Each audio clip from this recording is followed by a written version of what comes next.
There's an old saying about never meeting your heroes because they'll always disappoint you. Might be a bit dramatic, but in the age of social media and the immediate dissemination of scandal on the internet, it's hard not to see the public figures we admire in their more careless and embarrassing moments. So, what should be our takeaway when our favorite authors behave badly? Hello everyone, Thomas here. Welcome to this editorial edition of SFF180. Now, last week was a crazy week in the online SFF world with a couple of high-profile instances of prominent authors making public asses of themselves. Now, there is, of course, no shortage of author-related scandal in this world. It wasn't too long ago that we saw a whole mob of writers, including Sherman Alexie, Juno Diaz, and Tristina Wright, exposed as harassers as a consequence of the Me Too movement. But not all writerly drama is that extreme. Often what happens is this: an admired author says something stupid, or bigoted, or ignorant, or insulting, or a combination of all of those, and their names start trending on Twitter, and the whole thing erupts into a kind of frenzy. In this corner, we have the writer's most fervent stans, passionately defending their hero. In the other, we have all the folks reveling in their outrage, proclaiming so-and-so to be cancelled, their entire legacy effectively erased by the utterance of an idiotic opinion. I certainly think it's correct to call public figures out when they have legitimately angered us. We should all be willing to own our mistakes, no matter how famous we think we are, and often, having people willing to set us straight when we need it is a necessary part of that personal responsibility process. But we've also seen how social media can throw gasoline on these fires and turn fan bases into warring factions. But as much as it would be nice to see cool heads prevail all the time, the fact is, we're all people, we get angry, and there are people whose anger comes as a legitimate response to their life experiences, and far be it from me or any of us to judge that. I'm going to talk about a couple of storms that erupted last week, and I'll be really interested to read your comments below concerning your own reactions to them. The first situation involved the classic SF writer Robert Silverberg, who dropped some condescending and even hypocritical remarks about N.K. Jemisin's Hugo acceptance speech in San Jose. Jemisin was certainly on fire in that speech, and the crowd responded wildly. But Silverberg decided to tone troll, first admitting he hadn't read her books, and then calling the speech graceless and vulgar, which are, strangely enough, not adjectives he used a few years ago when his buddy Harlan Ellison groped Connie Willis's breasts on stage.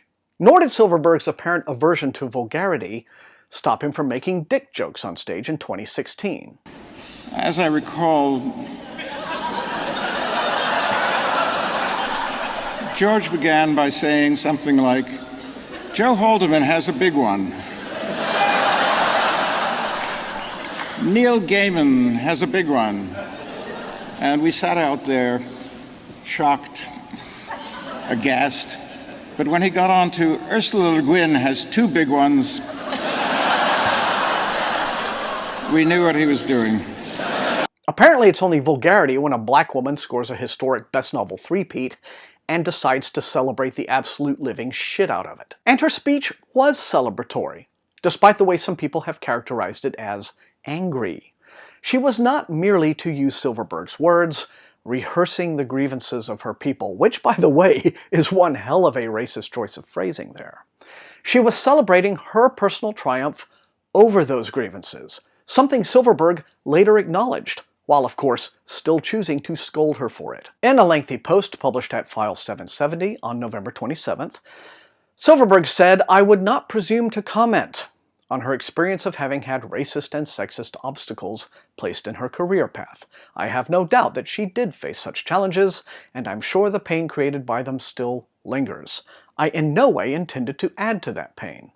However, it seemed to me that this writer, after an unprecedented 3 Hugo sweep and considerable career success otherwise, had triumphed over whatever obstacles were placed in her path, and need not have used the Hugo platform to protest past mistreatment." I would suggest that if you start out by saying you won't presume to comment on someone's experience, and then go on to do so, you're not arguing consistently. And if Silverberg is willing to acknowledge that Jemisin's Hugo victory is a triumph over the obstacle she's faced, then why begrudge her using her acceptance speech to celebrate that triumph? Because that's precisely what awards acceptance speeches are for. Celebrating your triumph. People who offer up the kinds of complaints Silverberg is making insist, as Silverberg himself does, that they're not being racist or sexist. They're simply taking the view that an award speech isn't the proper place to go all political. But then, no one complains that someone has said something too political unless the political view being expressed is one they're opposed to. And second, one doesn't have to be some hood-wearing, cross-burning hillbilly in order to hold racist views. Most of us white folks, even those who like to consider themselves all progressive and woke, are brought up in a climate of acculturated prejudices that take real effort and humility to acknowledge, understand, and rid ourselves of. As for making speeches political, I've seen numerous Hugo acceptance speeches, and unless the winner got up there and simply said, "Thanks, hi mom," then it's very common to hear the winner say things that reflect their personal politics. Many people have this idea that you aren't being political unless you're saying something overtly partisan. But a person's politics isn't just about how they vote or what their stance is on immigration or abortion. It's a thing that's inextricably woven into your entire worldview. And your worldview, in turn, is shaped by your identity in your culture, whether you're white, black, brown, gay, straight, trans, rich, poor, male, female, neither, so on. And it is shaped by how that culture accepts or doesn't accept you, which means that people who complain about identity politics never seem to grasp that their own politics are identity politics. And I would further add that this year it was completely appropriate for Jemison to have made her acceptance speech as political and as much of a middle finger to racism and sexism as she damn well wanted it to be, because, despite Silverberg's confidence that Jemison has triumphed over those prejudices, the point is they still exist and are getting more militant. After all, at that very Worldcon, there was an admittedly pathetic attempt by a small group of losers from the rearguard of the Sad Puppies to disrupt the convention with a protest on Saturday. They didn't really accomplish anything other than to waste the time of the San Jose police, whom I really wish would send those assholes a bill. But even if tantrums like that are not much more than the flailing of mediocrities who haven't got what it takes to make their mark in SFF with talent and goodwill, and are thus reduced to making it by being loud man-children shrieking for attention through a megaphone, they're still proof that the regressive attitudes that want to lock the gates of SFF against diverse talent and drag the genre back to the 1950s are still out there, and still need to be guarded against. So, to sum up, Robert Silverberg made some douchey remarks, and then, unsurprisingly, doubled down and went on the defensive when called out on them. Now, does this make him evil? I wouldn't say that. Although I will say I have a close personal friend, a fantasy novelist who sat on a panel with him not long ago and described him as interminably rude to everyone else on it. I attribute Silverberg's jerky behavior to something so common, it's banal.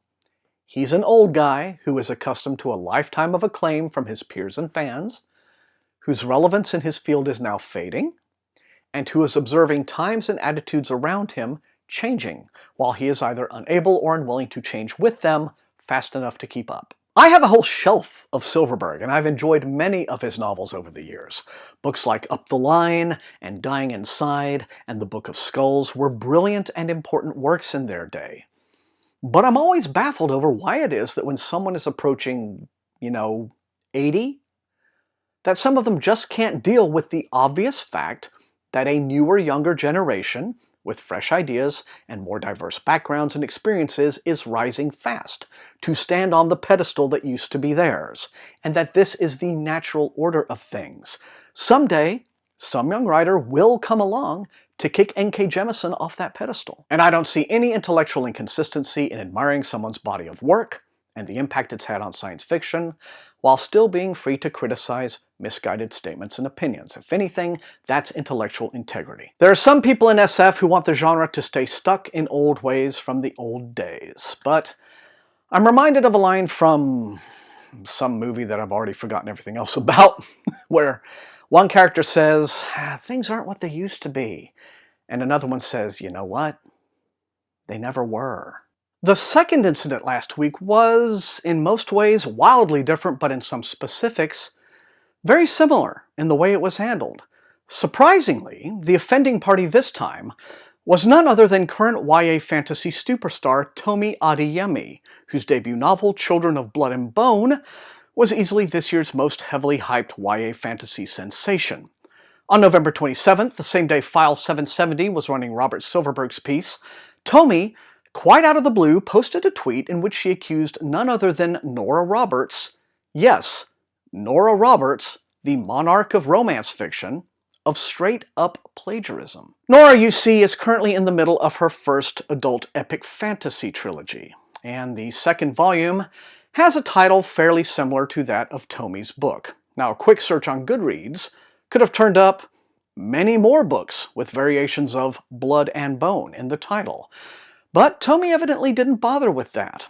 She didn't do any due diligence of any kind, in fact. She just saw Nora's book title, jumped to conclusions, got on Twitter, and opened fire. For her part, Nora woke up that morning surprised to find herself not only the target of a rash and baseless accusation, but a torrent of hatred coming from Tomi's fanbase, many of whom are very young and idolize Tomi completely. But the degree of unprofessionalism it took for Tomi to do this did not escape an even larger number of people who read her tweet and called her out.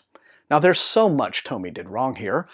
Not only does it show enormous hubris to leap to a conclusion like that based on zero actual evidence, but the idea that Nora Roberts, of all people, with a net worth of $370 million and annual earnings of around $20 million, would need to steal a title from a first-time novelist for profit, which is the exact accusation Tomi made, should be ridiculous on its face. And this is not to say no rich and successful person would ever steal an idea from someone, but it was a fairly safe bet it didn't happen here. And, considering how ready and willing romance fandom is to go on the warpath anytime anyone suffers a massive lapse in ethical behavior, if Nora Roberts had a history of plagiarism, you can bet the smart bitches would have taken her down 10 years ago. In a response on her blog that was incredibly gracious and restrained, Nora Roberts explained that not only had she never heard of Tomi's book, but that she had submitted her trilogy proposal, including book titles, to her publisher months before Children of Blood and Bone saw print. Now, it would have been very easy at this point for Tomi to save face and make a good impression on everyone upset with her. She could have simply deleted the offending tweet and made a sincere, contrite, public apology. But she didn't quite do that. Like Silverberg, she barely acknowledged wrongdoing, and though she did apologize to Nora personally, her public response was anything but humble. Indeed, the wording of her follow-up tweet indicated that she felt it was Nora's job to prove to her that Nora did not steal her title, and now that Tomi was satisfied, the matter could drop. Except for her stands, people weren't buying it. At a moment humility could have completely restored all her lost goodwill, Tomi tried to hand-wave the whole mess away. Now, though she did eventually take down the original tweet. It would have been nice to have had some indication Tomi was going to take all of this as a teachable moment. At the very least, what you should do if you're a published writer and you sincerely believe you've been plagiarized is contact your agent and/or editor. Let them look into it on the quiet, and if there is a legitimate case to be made, they have legal teams to deal with the matter. You don't just spray and pray on social media. Even if contrition is coming slowly, does any of this make Tomi a bad person whose work you should never support? No, it doesn't. My impression is she's still at that phase in her early career where she is understandably high on all her success and acclaim. Could instant stardom have gone to her head a little bit? Very possible. We're all human after all. There's not one of us who hasn't said or done something dumb in our lives we wish we could take back. So, what do we, the readers, want to take away from these moments of drama that pop up every now and again? Well, first, the pattern always is that these situations happen, there's a huge reaction, and then everyone more or less settles down and the thing fades from memory until the next time a beloved celebrity says or does a whole new shitty thing and launches a whole new drama. It can be difficult to let go of one's admiration for public figures whose work has impacted us. Even harder still to criticize them openly. You have no idea how much I'm hurting right now about Neil deGrasse Tyson.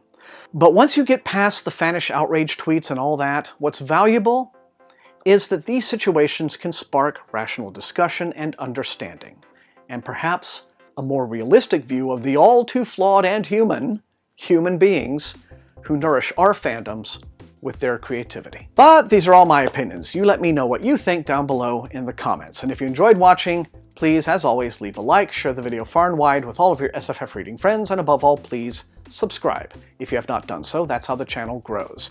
You can also support the channel at my TeePublic store and at my Patreon, where recruits into Wink's Army get little perks like getting to see early access on some of these videos. I want to welcome a new Patreon this week. Thank you very much.